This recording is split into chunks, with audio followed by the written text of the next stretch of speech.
Blane, how are you? Thank you I'm so much for joining me. Yes, ma'am. Yes, ma'am. I'm doing great. How are you doing? I'm good. I can't complain at all.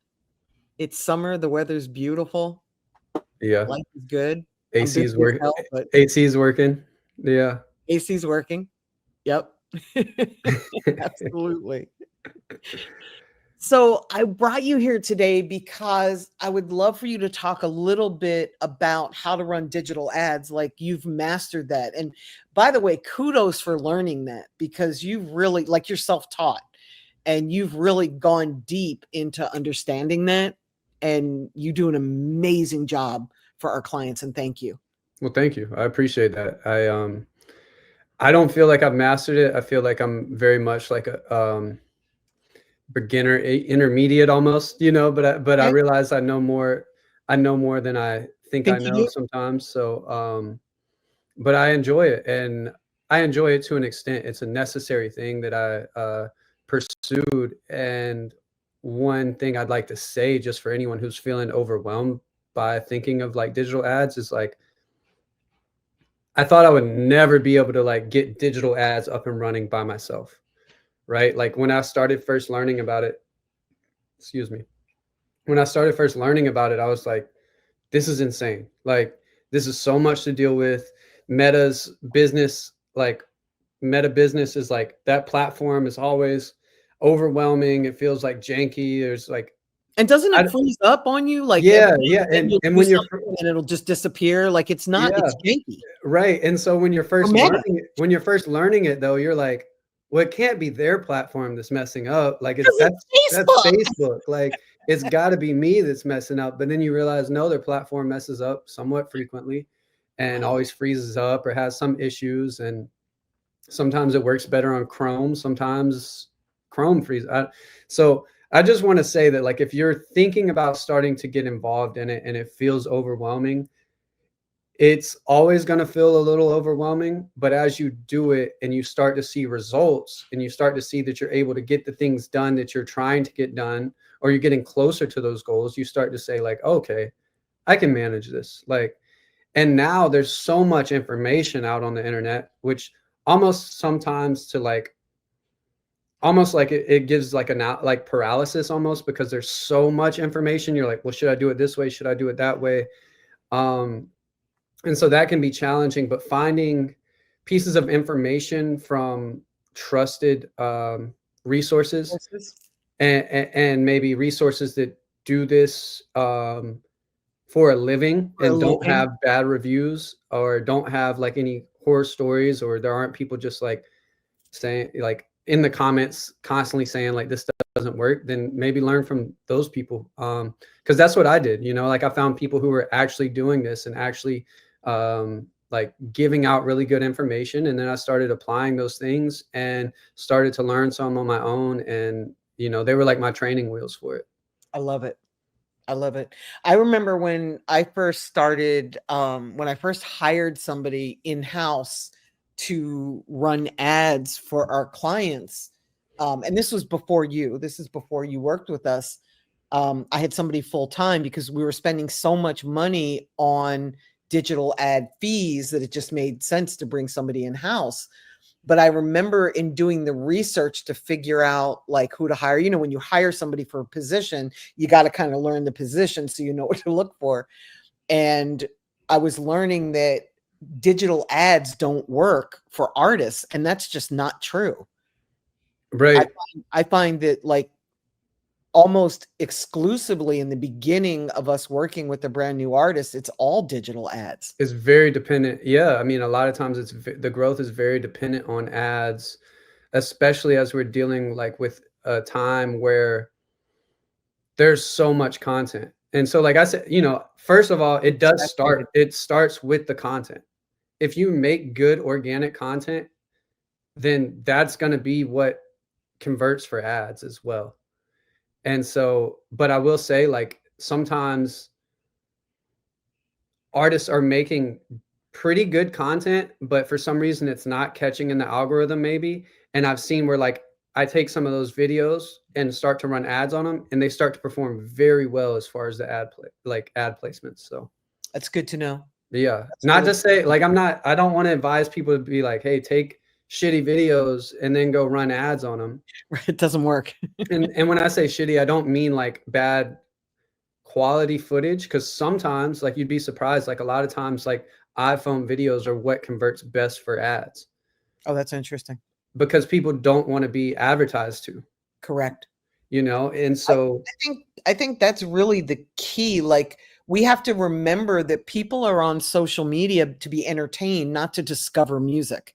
So right, we're kind of interrupting them from their scroll. right, So if you're not entertaining, why should they stop? They're not there to hear your music. right, right.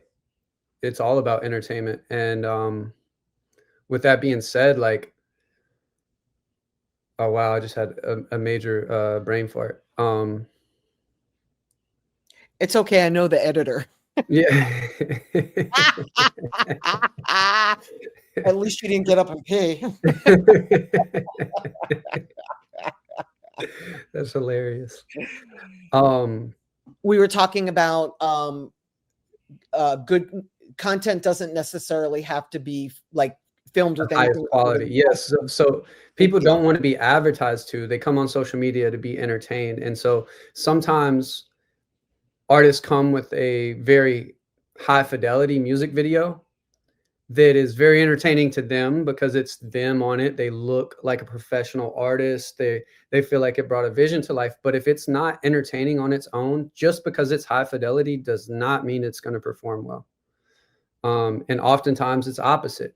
Like oftentimes it's the selfie videos, it's the videos that catch them at a live performance and it's looks like it was filmed from the crowd or something.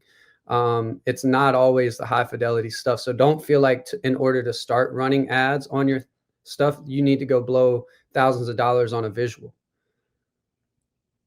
So let me ask you this because I learned this from La Russell, and I think La Russell has a great business model, but I'm wondering if this would be true for everybody. So what he does is he puts out like a shit ton of content, and then he waits until a piece of content starts to organically move a little bit, and then he puts a budget behind that. Does that make sense? Is that right? Is Yeah, that wrong? I think that's a perfect strategy to go about it with.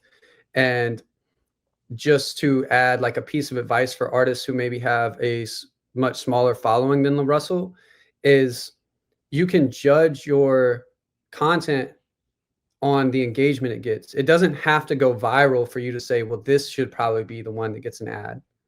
If you're used to getting 70 likes and 4 shares and like 8 comments, but then you have a video that gets 100 likes and 15 comments and 10 shares, that's the video that you should run your ads on.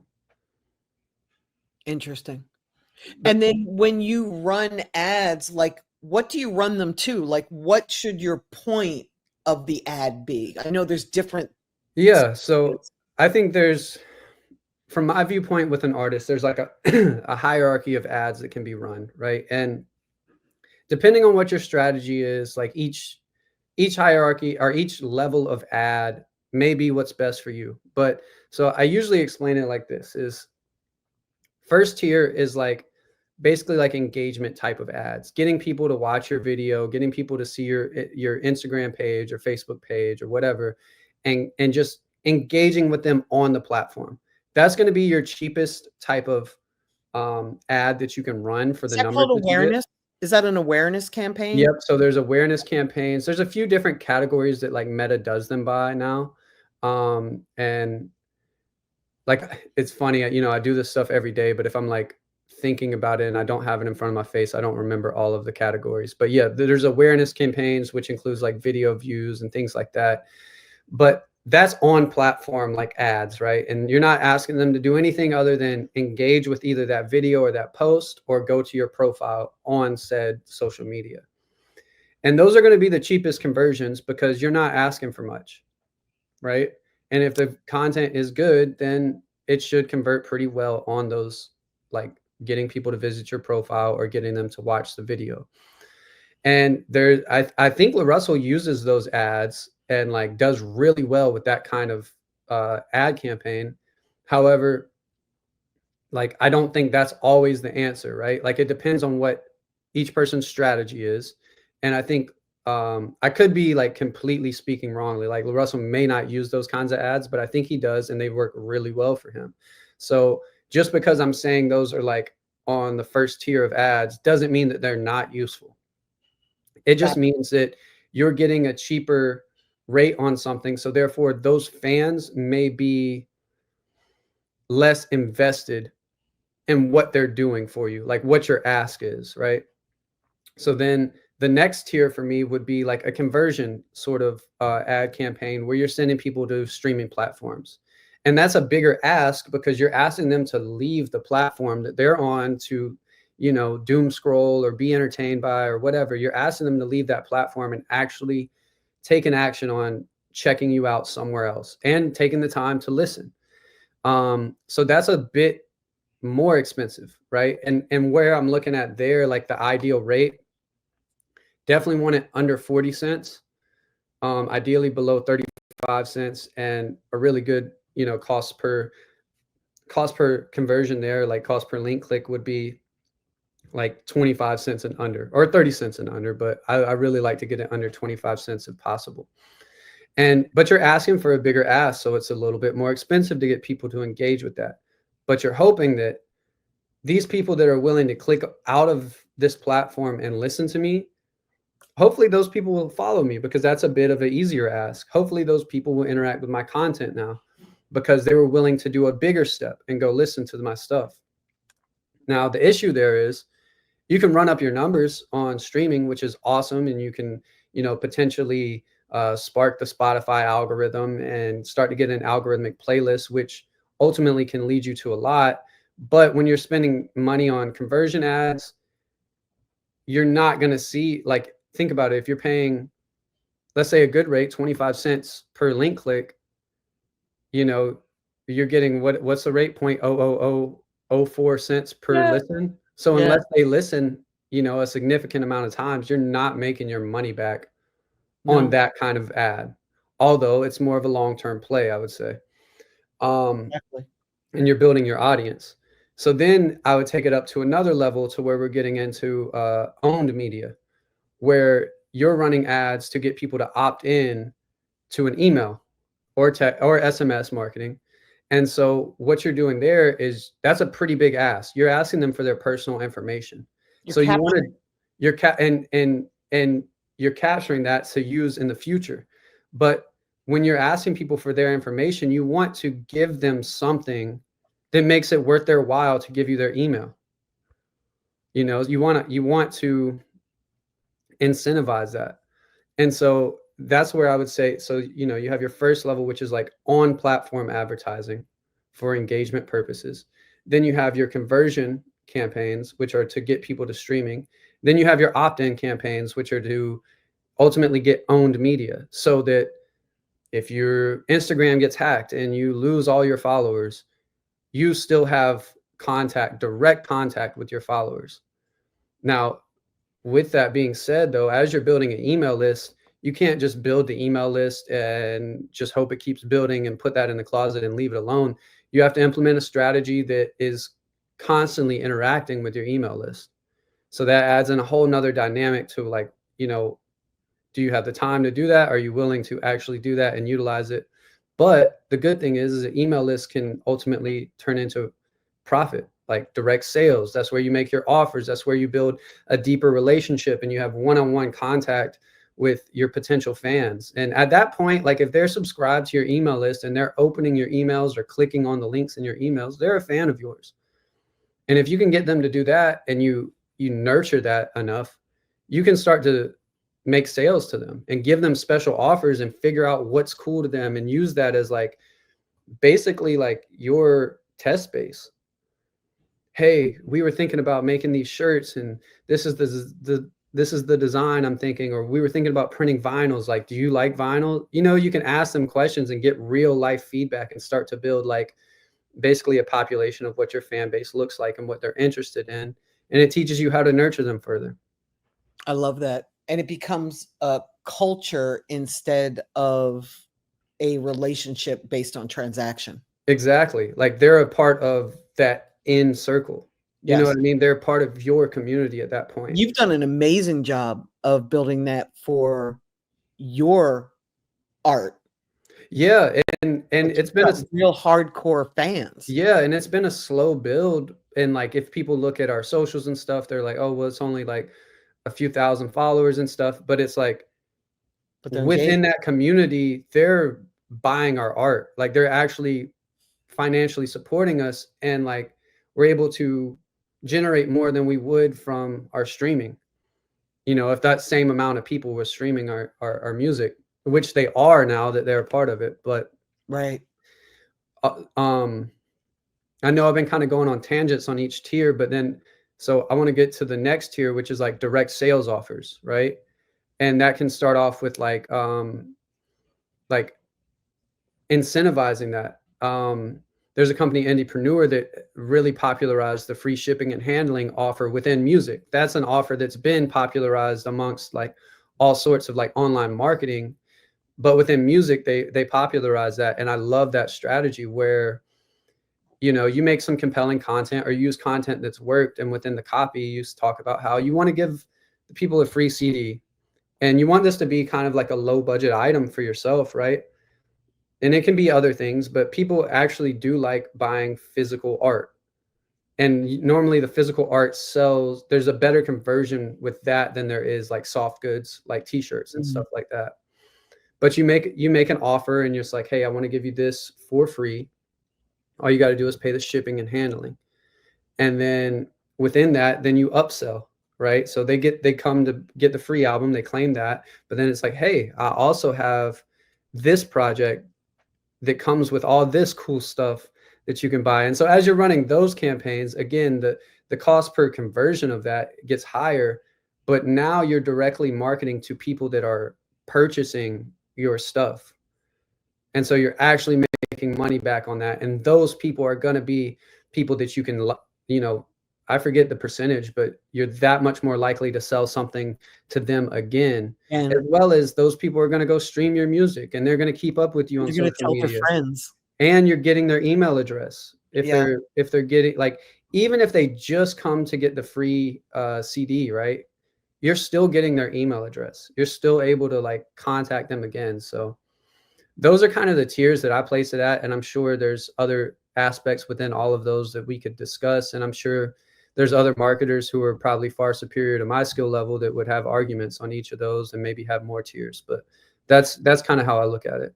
I would love to, when we talked about the second tier, you talked about the cost per click of 25 cents on one type of campaign, 40 cents on the other, as being like a good thing, a good measuring stick. Can you talk about each tier and what somebody, like, I'm going to ask you what a good budget is, and Yeah. then what's a good cost per click for each tier? Yeah, definitely. So, you know, like with the conversion, ideally under 35 cents. Um, like that's the streaming conversion. When it comes to getting opt-in for email, um, anywhere under $2. And then when it comes to like direct sales marketing, it's really, that's when you kind of get into return on ad spend. ROAS is the acronym for it. But and like honestly, if you're making, let's say for every dollar you're spending, you're getting 90 cents back. So you're only spending 10 cents out of that to make a sale. Like that's when you kind of like start to look at it a little bit more dynamically. And that becomes like your ROAS becomes your focus there. Got How it. much am I spending compared to what is my average sale conversion? You know what I mean? And luckily Meta gives you that data if you have your pixels like proper. So Got it. What type of monthly budget should somebody budget for when they're first starting out? I think people need to think about what they can do to keep it consistent, right? So you know, there's been times in my career, and I'm not the best person. I haven't been completely consistent with my ads, like continuously running. But I would say, like, figure out what you can do in a month and then divide that by how many days are in the month. You Okay. know, I think, like, you know, if you're spending 100 a month, you're not going to see great results. You still might see some growth, and it gives you a way to kind of, like, if you're not catching organically with content and you're willing to put like $100 a month, that's all you can do, then you can kind of, it's like a further test of your content. Okay, I'm not catching organically, but like, what is my better content? I think $100 will help you solve that problem of like seeing what actually does better, because you're paying to get in front of more people. So if I'm paying that much, what's actually connecting, it will give you that. But if you're looking at, like, I'd say with like streams, like if you're converting into streams, I would say $10 a day. You'll start to see some results there, and that will also give you more information on what content is working and things like that. If you're starting to get into like opt-in, you could do it probably on $10 a day if you've got really good content and a really good offer for email opt-in, but I probably want to be doing more than that. And then when it comes down to like sales offers, again, it kind of depends on your return on ad spend, but I know like a number that I've been advised upon is like at least $30 a day. Got it. And that's still not going to be like, you're probably not going to get the craziest results on $30 a day. When you're doing like sales, like direct sales. But if you can start to figure out what works for you on $30 a day and you're like building your system, then that allows you to say, okay, well, what's my return on ad spend? And if I know, like, okay, generally I'm spending $30 a day, but after like 10 days, so, you know, let's say after 10 days, you spent $300, but let's say you've returned 200 of that. Now, you know that like your real ad spend for the past 10 days has only been $100 that you've lost. So now you can be like, okay, well, can I afford 50 a day? And then what happens when I go up to 50 a day? Am I still getting the same conversion rate, or, you know, Or better. Yeah. or better? Yeah.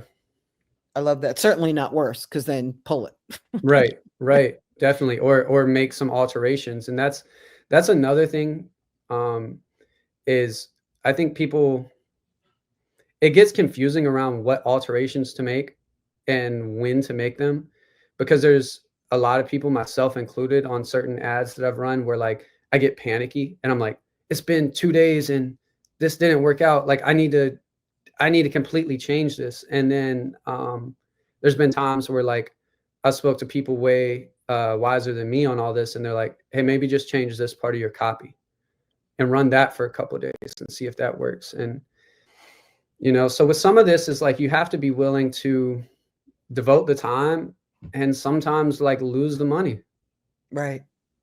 which isn't always fun. Like you want to see it converting No, to what you you. have to take risk to figure out what works. Mhm.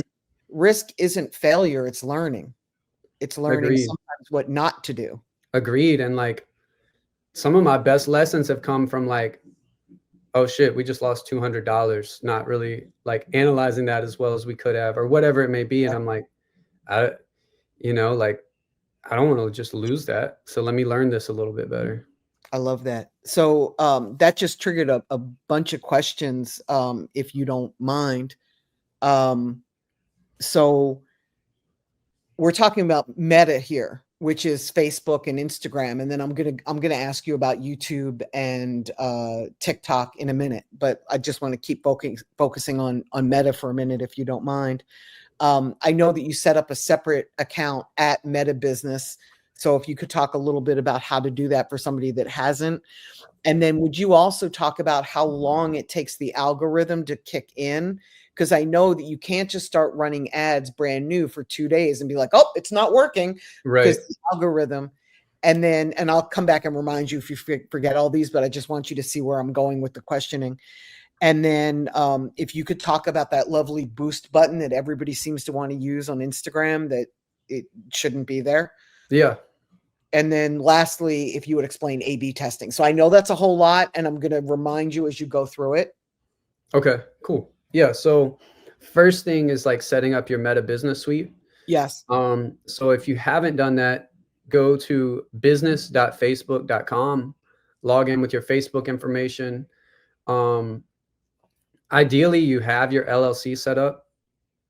If you don't, you can still kind of like get away with not having that and just do it like sole proprietor basically, and sign up with all of that. But it's going to ask you for your business information. It's going to ask you for address. It basically just wants to confirm like, okay, this is a real person doing real business. They're not here doing scams. Mm. And so you're going to want to fill out all of that information. Make sure that you connect that to your Instagram profile and to your Facebook artist page, which is like your Facebook business page, right? And so once you get those integrated, you're also going to want to make an ad account, which is going to be like where you can run your ads. And so you need to set that up. Then creating your pixel. I could go into some detail about this, but a lot of it is going to be like walking you through there as you're on the platform. You know, like as you get to each level, it's going to tell you the exact information you need or how to link these. And it's gotten better at doing that I was over going to the say, years. it's pretty easy to figure it out, isn't it? It is. It's sometimes it's still a pain, you know, but it's easier than it used to be, I think. Although like there's a lot of like, you know, verifications and things like that that have to be done, but ultimately I do think it's easier.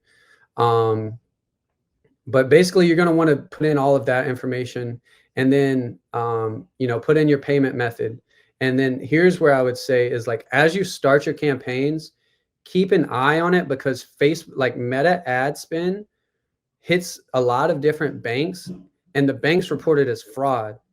So then you might go 4 days after starting your ad account. And if you haven't checked on it, like on the ads that you're running, they may have shut off because Facebook tried to charge your card. Your card was like, hey, this is fraud. Cut it off. So keep an eye on that and definitely like let your bank know immediately if you see that, like, hey, like this is, you know, this is a valid purchase. I would also say go in and change your, so there's, I forget the term for it, but you'll see it under payment information. And it's basically like putting the number that they charge your card at. So like whether that like at first it starts off with like charge my card at like every $3 spent or something like that. And then you just get a bunch of different charges. I would say like up that, although I do believe Meta goes through like a testing period, making sure that the money's there at first. And so it does charge, but then it will build up to what you've suggested as like, hey, charge my card at every $50 or something. And that way you don't have a bunch of $3 charges. But once you get into Facebook.business, there it can be very overwhelming, but just follow the strategies to set up, and then make sure you set up your pixel properly, and it'll show you the way to like set up your pixel and then to integrate that onto whatever landing page that you want it on, and it shows you how to test that so that you can make sure that it is connected. I'm sorry, what website is that for business.facebook.com. Got it. Let me make sure. I'm pretty sure that's it. Yeah, business.facebook.com. Thank you. Yep. Just making sure. Yep. And so from there, you know, just sign in with your normal Facebook stuff and or Instagram stuff, login information, and then make sure your Instagram and Facebook accounts get connected, as well as your Pixel and your ad account, I believe is what it's called. Sorry, some of the terminology like that's okay, kind of slips my mind until I'm on there and actually doing it. So does the algorithm kick in right away, or does it take some time for it to get used to you? Yeah, so I think it kind of depends on the history of the account too, and like how much data has have your pages like generated on who likes your stuff and how big is your following and things like that. But what I would say is you want to definitely let your ads run for like, I would say like a couple days, 3 days sometimes before you're really like, is this working or is it not? Should I alter it? Because it takes a while to optimize.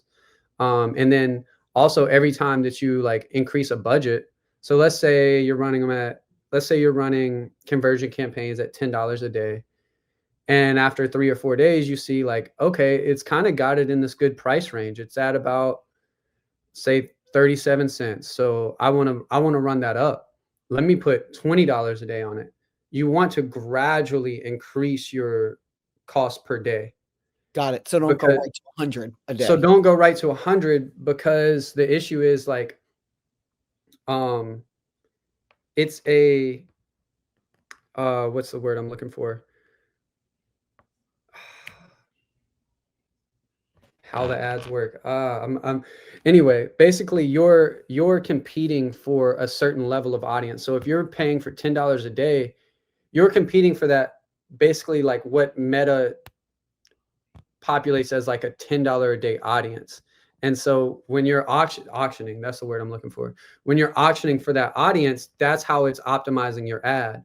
Whereas if you turn it up to $100 a day, now you're auctioning out for a whole, like almost a different audience.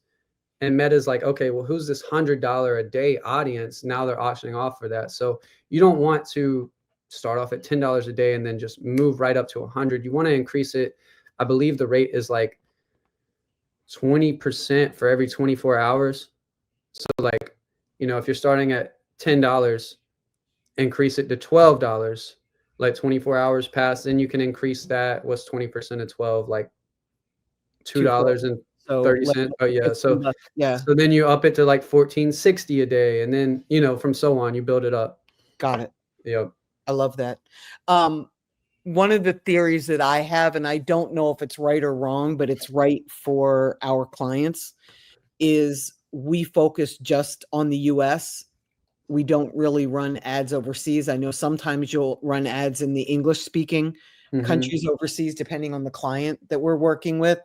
But for me, I don't do this for vanity metrics. I don't care about your numbers. I care about your engagement. Right. And I care about, are these people going to come to a show and buy tickets? Are they going to buy merch?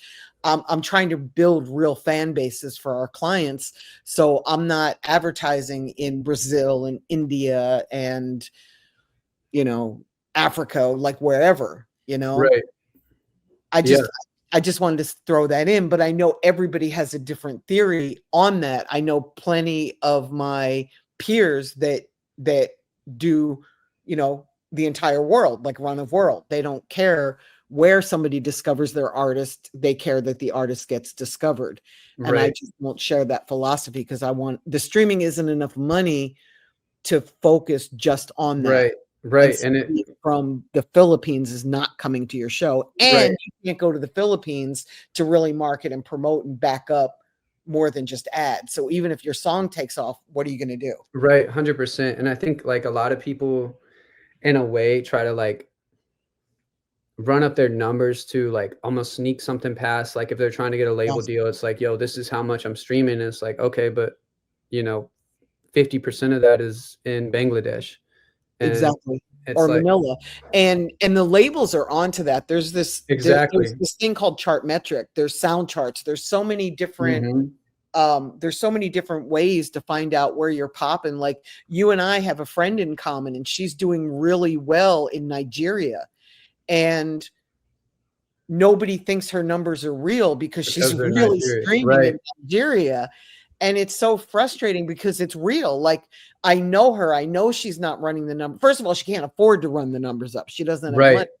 But second of all, that's not her MO. She wouldn't know to do that. Right. And everybody's looking at her like, oh, your numbers aren't real because you're popping in Nigeria. Well, yeah, she makes Afrobeats music. So of course she's popping in Nigeria. Right. So I think you and I very much fall under the same beliefs with that, where I'm like, I care more about the quality of fan that I'm creating than I do like the quantity. And obviously like everybody wants to have a large audience and everything, but it's like you said, who can show up to shows? Who can purchase like the real world? At some point, you're leaving digital and going into the real world. Exactly. You have to. And like even with like making direct sales offers, let's just say the other English speaking countries, it's a lot to ship some shit over to the UK. Yes. Like, even like way more. Right. So it's like, I do sometimes like advertise like streaming campaigns into um I think what Indiepreneur has labeled the green light countries, and that's like Canada, UK, Australia, New Zealand, um, It's 5 English. Ireland, Yeah, it's like 5 maybe. English speaking Yeah, countries. and it's like Yeah. I think that's okay when we're talking about streaming, because it's like, okay, that's cool that and if you're, it's kind of like the balance of like running up your numbers but making sure they're authentic and that there's actual like real people on the other side of that. But Yes. then like you're saying, it's like, okay, ideally I'm going to build a big audience in the States because that's where I live, and I Correct. want to be able to get Back out. up. I want to be able to get out and touch the people. No Diddy. And That was funny. but the that's another thing that just kind of led me to a segue, is like, I don't think a lot of people realize how, especially if they're living in cities that aren't like LA, Atlanta, New York, like Writers Block running ads in Columbia, South Carolina, we're able to reach so many people for such a little bit of money. So it's like, I don't want people to neglect advertising very locally. You know, Yes. like that's not, it's not always the move when you're trying to build streaming numbers or something, but when you're trying to build a real presence somewhere and Yes. be able to pop up in a city and do a show and get numbers to come out and yada yada, like don't neglect hitting these I don't know what's a good word for the cities. I don't necessarily want to call them B cities, but they're No, not. they are. They're B markets. Yeah, B They're market. Yeah. they're sub-markets. It's just the advertising term for them. Yeah. It's not that they're bad markets. But you know that when that's my focus, I only market to like 10 states. You know Right. what I mean? Like there are times with clients where we don't go beyond the Southeast because I want to target all of their budget into a smaller area and make sure that we're saturating that. And then it's going to spread naturally. Right. Right. And then like so much happens from that to where like, okay, if they can go out to 5 different states and do shows, and we're documenting the footage of them going to 5 different states and talking to people in real life doing the Yes, shows, it's like it all starts to feed itself, it you does. know? I learned that with Machine Gun Kelly because we marketed to such a targeted area for this is before he was signed to such a targeted area that when the labels came in and wanted to sign him, they're like, okay, where is he doing shows? Where is his buzz? Is it more than just Ohio? Oh shit, he's performing in Chicago. He's going to St. Louis. He's going to New York. He's going to Pittsburgh. Like it was such a larger area than just where he's from in Ohio, and that matters. You know, it It matters definitely does. fan base. It matters if your goal is to get a deal, although I don't know why anybody's goal would be to get a deal in 2025. So could you talk about the boost button, that little blue button in Instagram Yeah. that 30% and gives it to Apple? Yeah, so if you're doing it from your phone, it's certainly not the move because Apple's taking 30% of your budget right there. I've heard of people having success with it like on their laptop, and I think that since the last time I've used Boost, which was years ago, I think it has like upped its game a little bit when you do it from the laptop. However, like I way rather run that shit from Meta Business, be able to see a lot more data points on it, be able to get more strategic about it. If you know, if you're just like, hey, I got some extra money, I don't want to learn all this, I just kind of want to gamble and see if it's going to work. Um, Go for it. Go for it. Yeah, like if that's really what your goal is. But if you want to learn, if you want to ultimately get more strategic about this and be able to do more with your dollars, like take the time to learn a little bit more or find someone who knows it and is willing to work with you, Yeah. you know? It's not that expensive to hire somebody to run digital ads. Like there are people out here that will take 20% of your budget to run ads. And at the end of the day, like when you're an artist, you already have 20 jobs, Yeah, right? You don't need 21. right. So I would suggest to learn it just so that you know whether somebody's doing their job or Screwing not. you or not. Yep. Yeah. But you can, it is one of the cheaper areas in terms of cost for you to outsource. Yeah, and it's really impactful to have a good ad strategy, you know? Yeah. Like Yeah. I'd say other than like organic content and like being able to You, double down on creating good short form content, it's like probably the next step to building your career would be ads. Absolutely. And I know like there's plenty of people, like I know like Nick D, for instance, like doesn't run any ads. Um, and so like there's always going to be people that do it without doing certain things. And he's killing it right now. I mean, he's doing his thing, but I definitely think that as a whole ecosystem, like when you can create great organic content and utilize an ad budget for it, or utilize like a good ad strategy with that, like you're going to just start to see you move up levels quickly. Agreed. I think LaRussell is the opposite of that. When I talked to him a couple months ago, it might even be 6 months now since I had this conversation, but I asked him, hey, what are you spending in a month on ads? And he said 50 grand a month. So imagine what he's making in order to be able to spend 50 grand a month. But Yeah, that's the opposite right, philosophy, where I'm going to invest back into myself, and ads are working for me because I've got great content. So I'm going to kind of go all in. Could right. you explain what A/B testing is? Yeah, so A/B testing is like where you take, let's say you have the same video, right? And you want to change the copy. Like you want to test various copies. You can A/B test that and see what copy is the best. Generally speaking, you can do like A/B tests where you're changing multiple variations of everything that you're testing, but you're going to get your best results where like if you can have a controlled variable. So like if you want to test different copy, keep the video the same. If you want to test different videos, keep the copy the same. And then you can start to make analytical decisions on, okay, this type of video performed best now, and I use the same copy across the board. Now, if I want to optimize even more, if I'm not getting the results where I want to get them, now let's test the copy. We know what video works the best. Now let's test the copy. Okay, this copy works best. Now we know this is the best pair to run with. I love that. I gave you props recently when I was speaking live, because one of the things that I learned from you was not just to change the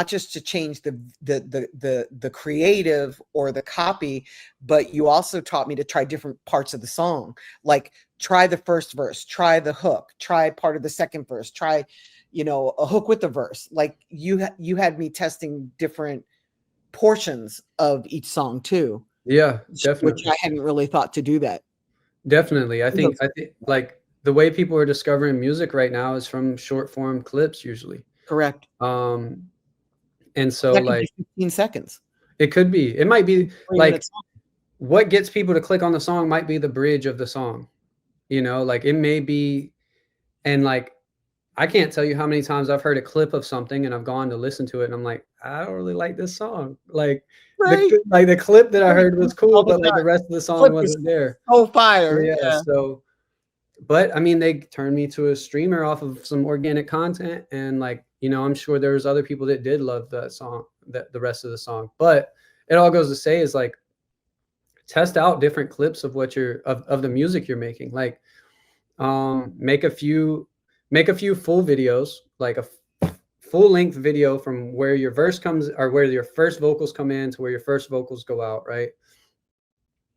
And make maybe 2 or 3 of those like full length, then cut those into different sections of the song and post those throughout, a couple weeks or whatever, and see what reacts. And then like, if you notice that it's this section, or let's say you notice it's the shot that I do outside, like generally the shots that I did outside are performing better.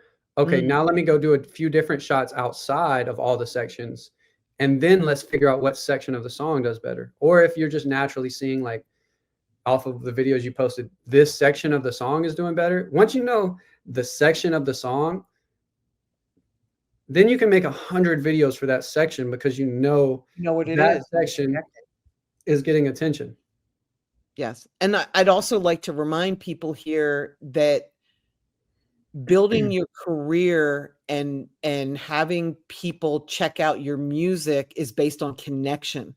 So if you just performing a song is not enough. You need to really engage them. Maybe talk about why you made the song, or how it made you feel, or who inspired you, or what you were going through when you made the song. Oh, my grandmother just died, so I made the song. It's the connection that you're going for. So Yeah. showing off your talent is not enough in 2025. It's just Unless it's just enough. unless you're just God level with what you're doing, it's I, not. I know guys that are God level and they're not Yeah. getting the reaction. And that's no disrespect to any of my rap friends, but I know a lot of people that are killing it on the lyrics, and they've grown really fast, but now they're leveling off. And I'm watching their numbers stay the same. And it's like, okay, dude, you got to switch it up now. Right. And a lot of it is like niche detailed. If you can bring other aspects of you into the video with your song, you're going to connect with other people that are a part of like that same interest group.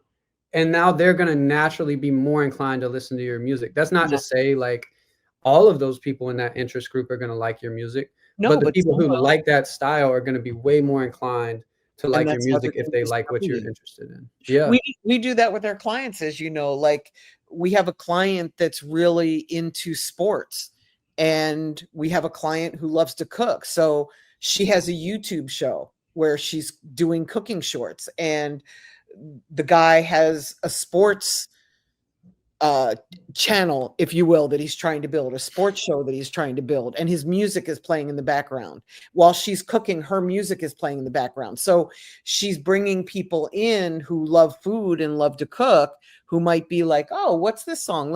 I didn't realize she was an artist, let me check her out. It's just another angle to come at to reach people in your niche. Definitely. And like have fun.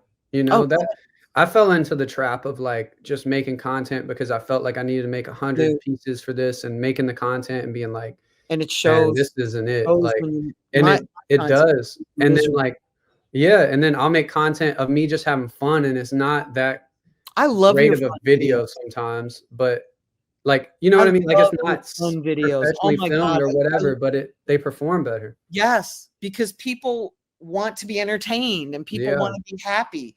I love when you and Zoe are just acting a fool, like you're just being Yeah. crazy and zany together, because it's like, oh, this is what relationships should be. And I'll watch it a little bit longer because I don't normally get to, because we work together. So I don't Right. normally get to see zany Blane. I get to Right. see work Blane, so I'll stay a little bit longer and be like, oh, he's having fun. This is cool. It's engaging, and it draws me in, and I'm sure it does with other people as well. Well, I appreciate that. And yeah, I mean, that it's just a testament of like, be you in the content or like have fun. Don't take yourself too serious. Like, I think a lot of people go wrong with taking themselves too serious and think they need to be perceived as like a superstar. And it's like, nobody relates to a superstar. You know, Exactly. like people relate to people that are experiencing everyday things.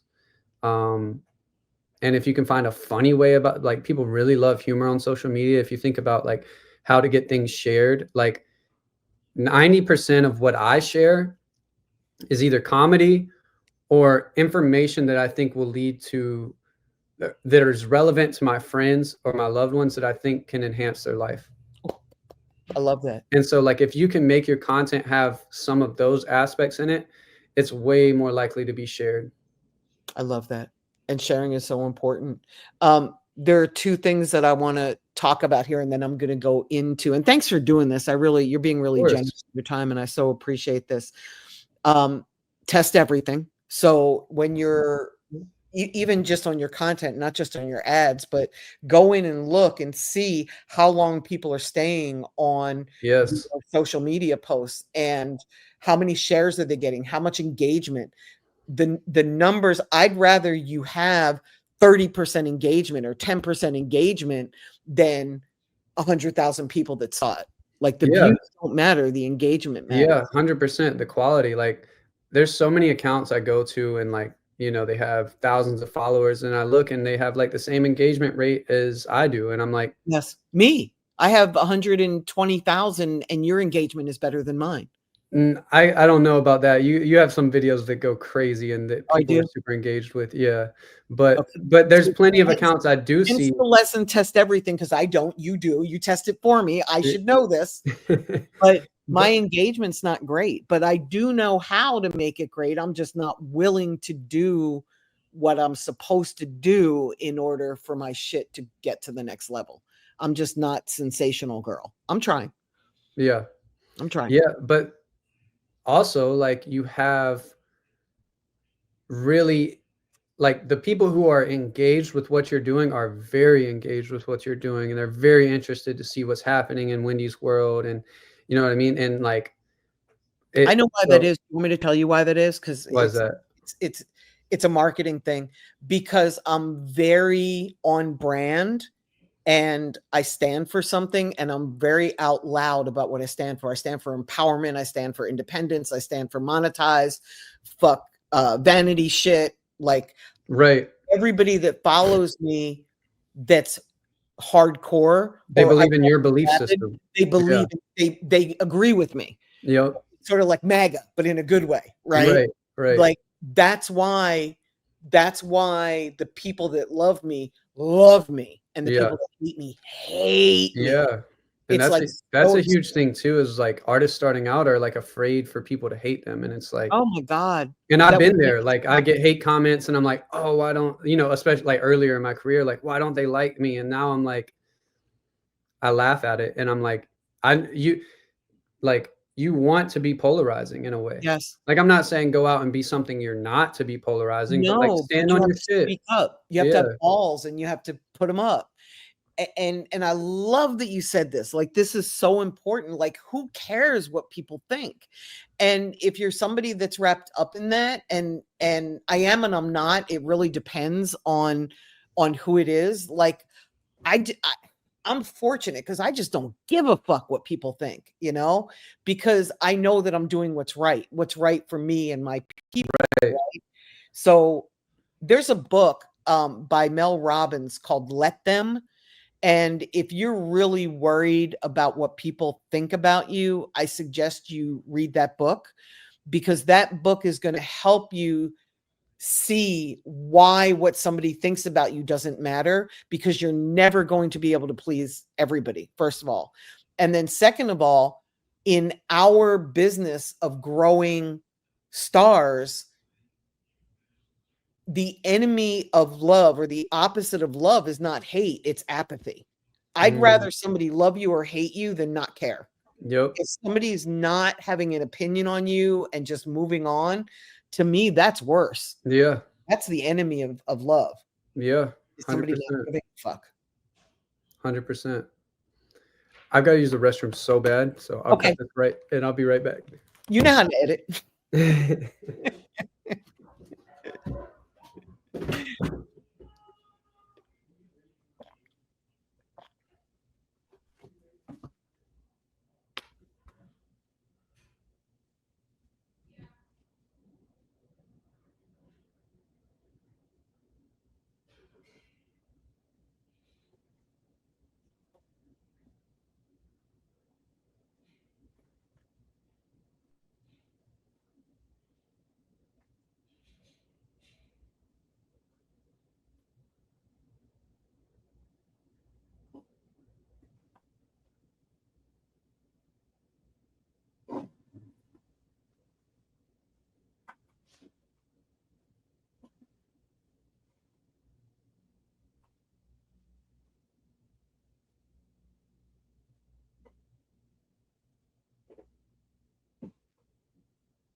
Good. I beat you back. I got ice.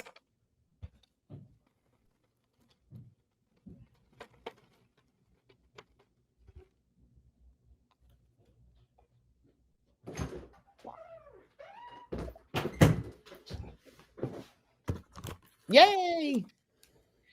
You gave me a chance to go get ice, so thank you. That's a beautiful thing. I wanted to give you a compliment, and now I forget what I was going to say, but it'll come to me because it was important. Oh, I remember what it was. Okay. So I would love to ask you about running ads for YouTube, which is Google Ads, and I would love to ask you about running ads on TikTok, because we've really just talked about Meta. Mhm. And by the way, I'm about to start running ads on Reddit, and it went into our roomie today. So you can go in and see what homegirl pitched about Reddit, running Cool. ads on Reddit. But I'm yeah, gonna, that'd be interesting. yeah, I feel yeah. like that's definitely a way to like Here. get to niche down, you Woo! know, Reddit's so niche, like, Yes, yeah, if you know what your especially target for, audience is and like what the niches are, that's especially really for the interesting. education shit that I'm about to start doing. Right. Like that's my world. Definitely. So Yep. that's cool. Yeah, I think So YouTube, TikTok, and YouTube and TikTok. cool. So I'll start off with YouTube because I don't know a lot about it. Okay, good. Yeah, and I'm willing to say that. So I haven't really dove into it. Been fortunate that some of the people we work with, like Tony, are brilliant when it Ooh, comes to YouTube yeah, marketing. And so normally I just pass it along. revert to his genius. And Yeah. so I think that it's probably super useful as an artist. I personally just haven't utilized it yet. My main focus was really on learning meta ads for a while, and I feel like that's kind of consumed a lot of my time to learn, you know. And so I don't know too much about it, and I'd love to learn more. And I'd love to like actively, I mean, just get active with it because I've seen great results. Yes. And YouTube is like the biggest search engine, right? So, and I'm sure it helps with SEO. I'm sure, you know, I'm sure it helps with so much. So, and especially like if you're an artist that still does music videos, like, or you do like long form vlog content and Yes. stuff like that, I'm sure it's very helpful. And I know, not just sure, I know it's very helpful. It is. I just haven't dove into it yet. So There's a that's, I'm sorry. no, go ahead. There's a great use source. There's a great resource called YouTube University, and it's really the fucking bomb. I went through their program in 2017 when I started posting all those free educational videos on YouTube, not so that I could advertise because I never advertised them, but I wanted to learn like what more can I do, not just through advertising, but what more can I do through YouTube to help reach people. And it's free. Anybody can take it. It's a little time consuming. It wasn't fast, but it was really, really helpful. So if you have the time, you might want to check that out. Not just Cool. you, but everybody that's Everybody, yeah. here.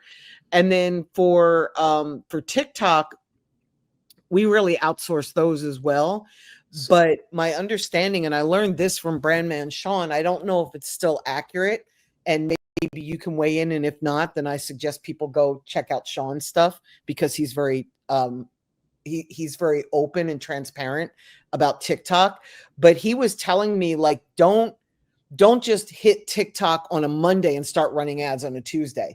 He's like, go into TikTok, really get to know it, really get to use the platform, get your numbers up pretty high, and then start running ads on whatever is reacting, sort of the way we do with Facebook and Instagram, right? Do you find that to be true as well? Do you Yeah. know anything about Yeah. TikTok ads? Yes, I do. I'm still like pretty green with it, but from my experience, it's like you definitely want the content to show.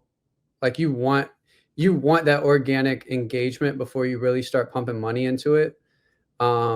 Because like TikTok is probably the best like interest-based algorithm. You know, you're not going to get a lot of loyal people necessarily on, you could, but not necessarily on TikTok because it's all like every video is just interest-based. It's not about who you follow really. Right. So I would say like when running ads, you want to see videos react before you start putting money into it. I'm not so versed in it as far as like running conversion ads or what the possibilities are with that. I know, I know I've run a couple and like I did not get good results at all. Yeah. Yeah. Um, for me to say it's not worth it, I can't. I wouldn't go as far to say that because I've only run probably 3 conversion campaigns on TikTok. However, those were for different artists, and none of them converted for me.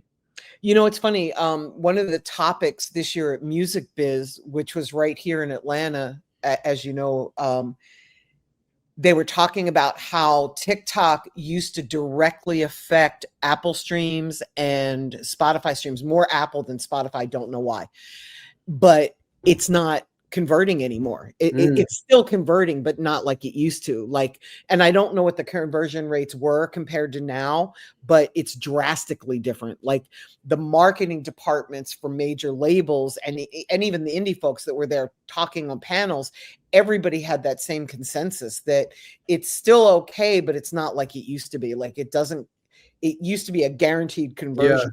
My And my not my anymore. thoughts with that would be, and this is just a shot in the dark, but because I feel like I've seen this with like meta ads, is TikTok used to be a platform that people went to discover music on, Mm, but then every musician and their mom got on there posting performance videos after yes. performance video after performance video to where it's like, and if it's not really interesting, I'm not going to that. And I'm certainly not going to click the link.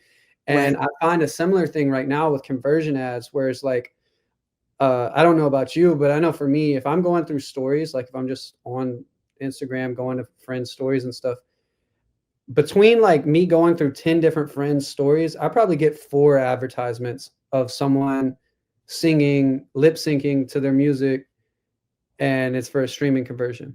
And so, from just my personal experience, I do think that prices are getting higher, or the same kind of videos aren't working for conversion campaigns because so many people are doing them now.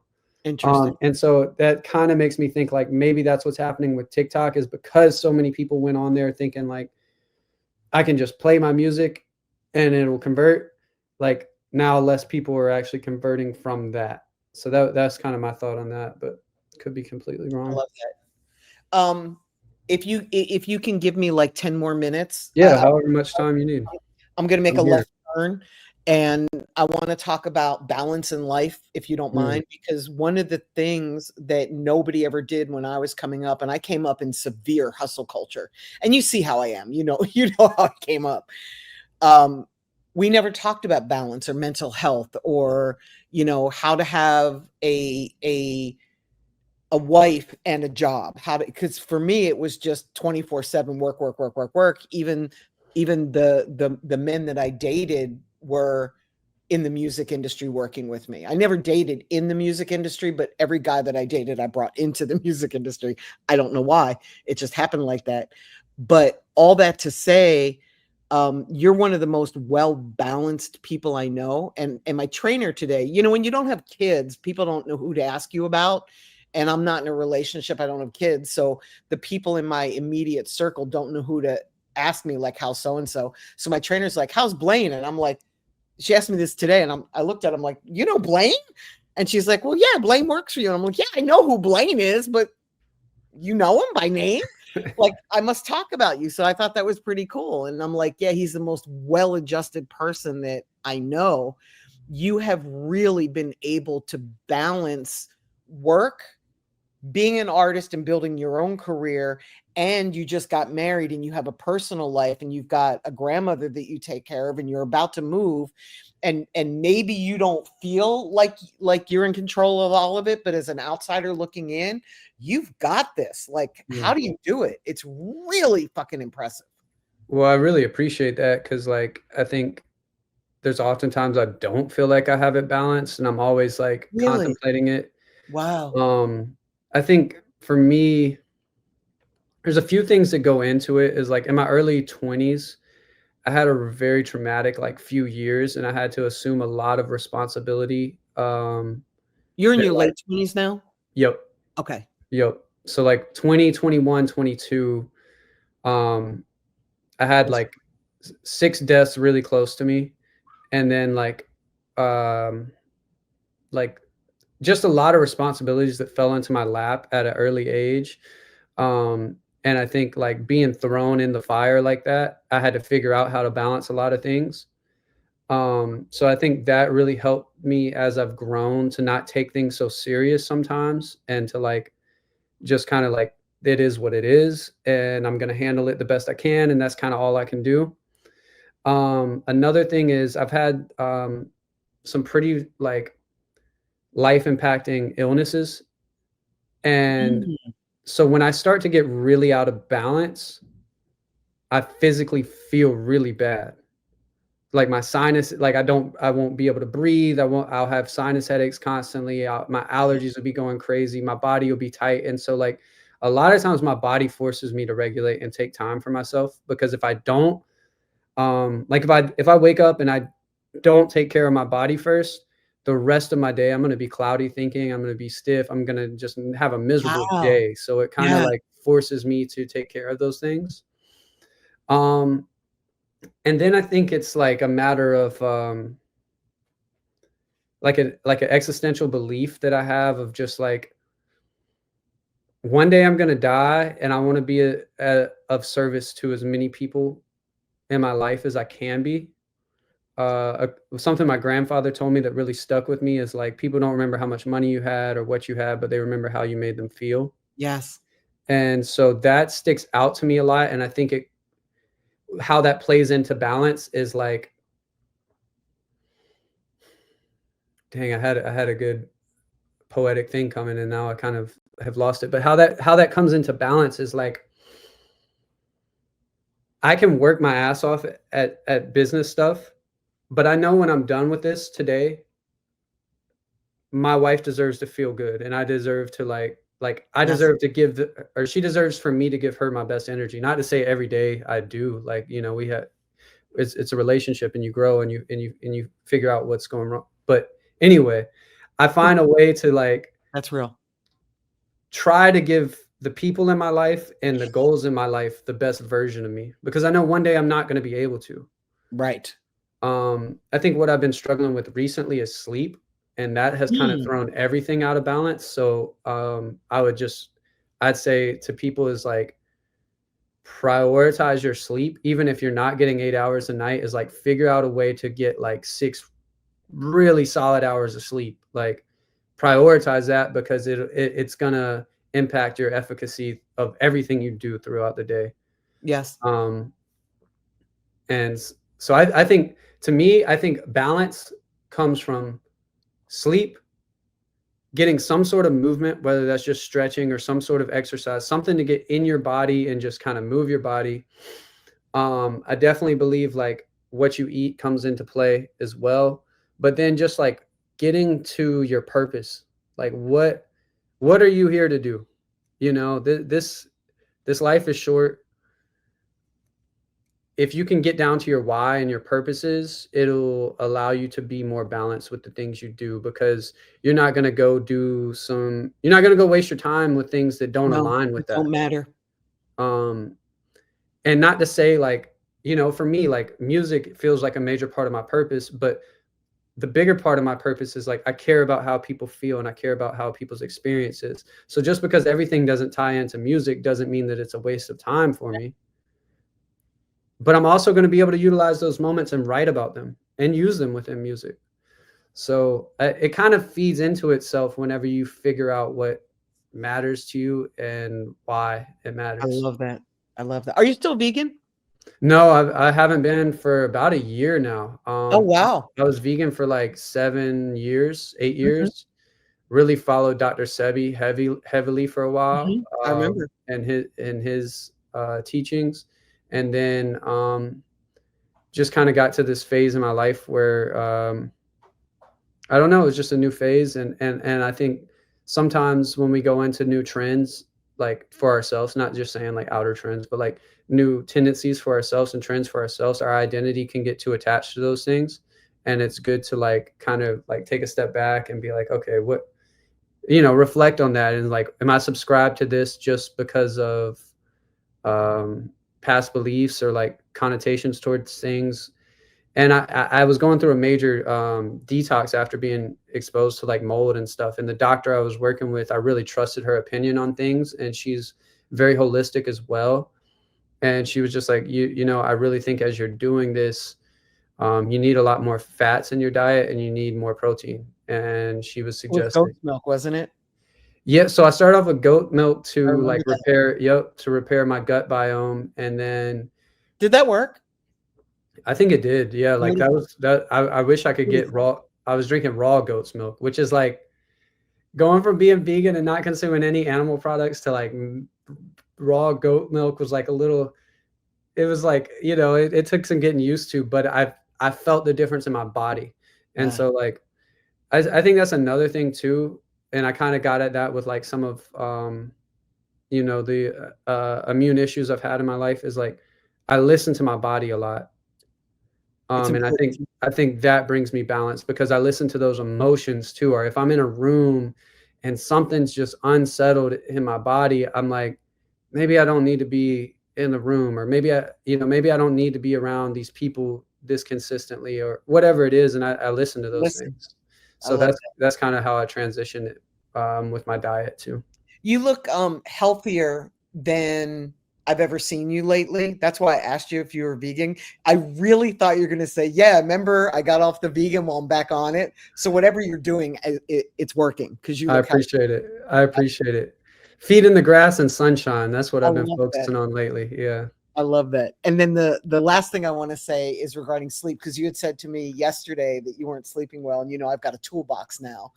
I've been on a mission to like be the best me that I can be for the past 2 years. So I have a toolbox for anything you have going wrong. I can go down whatever that vertical is. So I'm just going to share with you and everybody, because I know you already do this.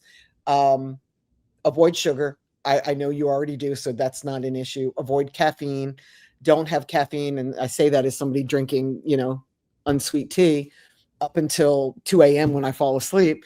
But if you can stop, not just you, I'm talking to everybody. If you can stop drinking caffeine at like 6 o'clock at night or 5 o'clock at night, it makes it a little easier to fall asleep. No screens, no blue light screens right before you go to bed so that you can wind down. And then meditate. I know you do normally, so if you're off of that, get back on it. And then my business coach, I've started to procrastinate lately a lot, and it was a problem that I had like a year ago. And she put me on this morning routine where I get up and I meditate. It's within the first 30 minutes of being awake. And I had like I read a little bit of Eckhart Tolle's book, The Power of Power of Now. now. Yeah, The Power of Now, which is all like little short bits of information. So I could easily read that for like 20 minutes. And then I'd meditate for 10 minutes and put together a gratitude list. I'd read my goals for the day, which I did the night before. And I had a routine. And I noticed with her help, she kind of hit me in the head with it. When I get off that morning routine, it just fucks me up. It's when I over procrastinate. I'll be up later because my stress is higher. I'm sleeping less. Like I'm sleeping. Normally, I'll sleep 7 hours a night. I'll sleep 5. And be like, "What's wrong with me? What's wrong?" So if you have a morning routine and you're off of it, get back on Get it. back on it. Get Yeah. back on it, because that could be fucking with your sleep. And it could be something as simple as where you live. It's just the either the altitude or whatever's in the air. There might be mold where you're living. That could be anything that's fucking up your breathing, which is impacting your sleep in a negative Yeah. way. Yeah. I But appreciate that and the reminders. Yeah, because I definitely need to get back on my morning routine and like me too. meditation and stuff. Yep. And I I just back on it. I thought about this for a way to stay balanced that I want to share. So I remember like I used to, and sometimes I still do this, but I used to go in and I'd come up with like the main categories of my life that I cared about, right? Mhm. Spirituality, music, health, Please say business. money. Please say money. Please say money. Well, Put money, business, I feel like business was in there, but I don't, because you and can't do any of that other shit without money. without And money. it's Yeah. And I you to think, earn that. So let me give it yeah, to you at half yeah, language. yeah. So business, money, we'll add money in there. And then like, whatever else I deeply cared about. And I'd come up with this full list of so like under spirituality would be 10 things that I should start practicing that I know would make my life better. Then music, 10 things. And all these things would be 10 things. And then I kind of overwhelm myself and be like, It's too many. yeah, like I'd start off for like the first 4 days doing all of them and then Don't be like, go. yeah. And then And I'd then fail. stop. And then I'd feel really like I feel a lot of shame about Yeah, not being able to uphold that. So what I would say, it was too much. if I could talk to my like 22-year-old self is like, make a list. If you need to get it all out, make the list of what you think all would be good and take the top thing from those 5 sections or 6 sections and just start to practice that. And if it's meditation is one of them. You don't have to meditate for an hour every day. Like meditate for 10 minutes. If making more money is one of them, you don't have to make $1,000 extra a day. Like figure out how to make 20 extra dollars a day, and just kind of like taking those one thing that can, Yes. and don't let all those other things overconsume you. If you focus on those one thing, and you'll probably start to integrate the other stuff. So Yes. I do it by threes. I'm a big fan of Atomic Habits. James Clear, I think, is who wrote that. I might be wrong on the name because I fuck up names all the time.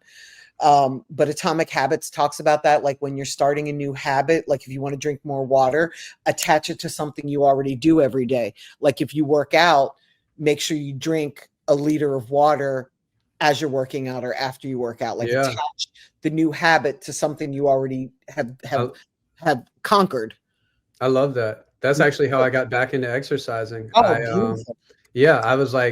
I was stepping outside to smoke a joint every night. And then I was like, you know what? I can lift some weights while I smoke a joint.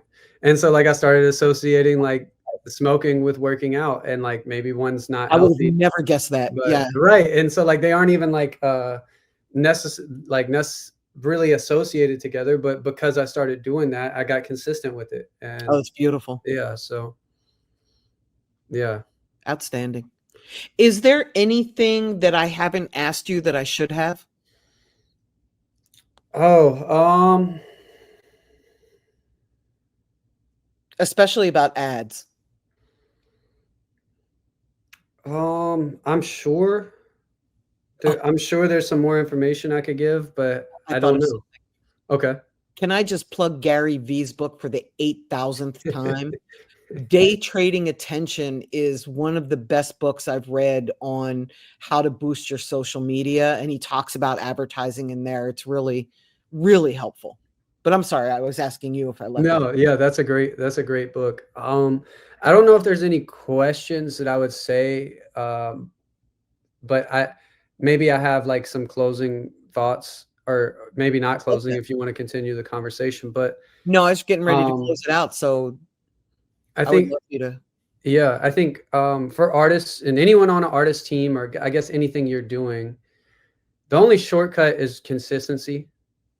If you keep doing it, you're going to get better at it. You're going to find people that support you. You're going to learn how to support the people that support you, and they'll support you more. So just because like you don't have the biggest audience yet does not give you an excuse to not be consistent. That's going to be where you figure out what works for you. And you're going to find a lot of things that don't work for you, but if you don't try, you're not going to know. Yeah. And just like focus on quality of fan over anything else. Like let them be a part of your process. Let them see who you are. Let them get connected with you, because those people will buy your albums every time you release, or they'll purchase your single off of iTunes, or they'll buy a t-shirt or whatever. If you nurture people and you do your best so that they feel valued, they're going to exchange a value with you. And typically that's going to be financial. So figure out how you can bring value to people without just looking at what they can bring back to you. And it's always going to take care of you. And it might not be in the ways that you expect or that you anticipate. I don't even think you should expect it to take care of you. But it's going, like, if you provide value for the world around you, whatever it is you're doing, that value is going to be returned to you in some way, and probably times 10. It's called karma, and it's real. I love that. And you also started to say something in there that I love, so I'm gonna have to say it, and feel free to roll your eyes because you're probably tired of this. Do more of what works and less of what doesn't. Yep. It's really that simple. Yep. And get real about like what, like, I think for me so long, I didn't want to admit that a desire of mine was to be seen and recognized for my talents. For some reason, I didn't want to accept that. And then I accepted it, and I was like, oh no, I do want to be recognized for my talents, and I do want to entertain. And for me, it was very like, I quit running from myself about things. So it's like, get down to like what drives you, even if it's things that you may feel insecure about, and like be real with yourself about what drives you and figure out ways to like healthily implement that. I love that. I'm gonna apply that to my life right now because it's one of the things that I still struggle with. I want to help people, and it grows my fame, and I don't want to be famous, so I fight it. And really, the only way to fight it would be to stop helping people, and I'm not willing to do that. So I'm gonna have to suck it up, and I'm gonna have to accept the fame, which is kind of how I've run my whole career, but I dislike it. And it's very hard for me, and I'm just gonna have to embrace it and get over it. That people need Thank you help. for saying that. Yeah, definitely. Thank you for Definitely. saying that. Thank you for having me on here. And I've enjoyed this You have conversation. so much value. So much value. I appreciate that. I appreciate that. Yeah, I mean, I care about what I do and I care about my interactions with people. So Same. I'm glad I can bring value. Yeah, it drives me. Thank you. And thank you for everybody that you've helped that I've asked you to help, like on my behalf. I really appreciate that For sure. because For I know sure. they're not all as grateful as they should be, but I am.